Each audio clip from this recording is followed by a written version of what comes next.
السلام عليكم ورحمة الله وبركاته. النهاردة كان يوم مختلف شوية في رحلة شوكة. يوم ما فيهوش جيم ولا تمارين تقيلة. النهاردة كان وقت الاستشفاء العضلي. بعد فترة طويلة من التمارين والتحميل لازم تدي لجسمك فرصة يستريح ويتصلح. فروحت أعمل جلسة مساج عند دكتور متخصص في العلاج الطبيعي والاستشفاء الرياضي. بدأ بإيدي اليمين، الإيد المصابة.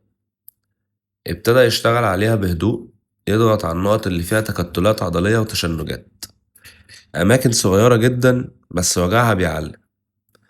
كان بيضغط ويسيب، يضغط ويسيب، لحد ما العضلة نفسها بدأت تفك واحدة واحدة. وبعد كده بدأ يشتغل على باقي الجسم، من الكتف للظهر ومن الظهر للرجلين. الطريقة كانت مزيج بين الضغط المباشر وسحب التدفق الدموي من العضلة، بحيث الدم يوصل بشكل طبيعي والمخلفات العضلية تبدأ تتفك. وده اللي يساعد الجسم إنه يستعيد نشاطه بسرعة.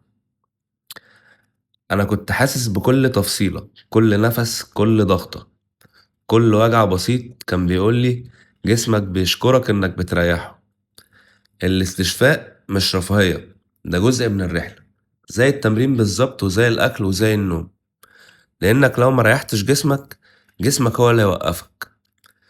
اللحظة اللي خرجت فيها من الجلسة حسيت بخفة غريبة، زي ما كان في حمل كده على كل عضلاتي اتشال.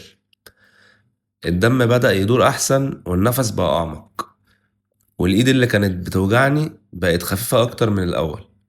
وصدقني، لو بتتمرن أو حتى لو جسمك بيتعب من الشغل اليومي، جرب مرة واحدة تعمل جلسة استشفاء حقيقية عند دكتور فاهم جسمك. هتعرف قد إيه جسمك محتاج يسمع كلمة شكرا. الرحلة دي مش بس عن التمرين، الرحلة دي عن إنك تفهم نفسك وجسمك وتدي كل جزء منه حقه. الراحة جزء من النجاح، والاستشفاء هو سر الاستمرارية.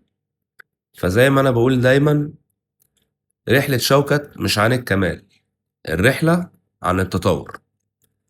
اعمل لايك لو حاسس انك محتاج تبدأ تهتم بجسمك اكتر. شير الفيديو مع اللي بيتمرن ومش مش بيهتم بالاستشفاء. قولي في الكومنتس انت بتعمل استشفاء عضلي ازاي.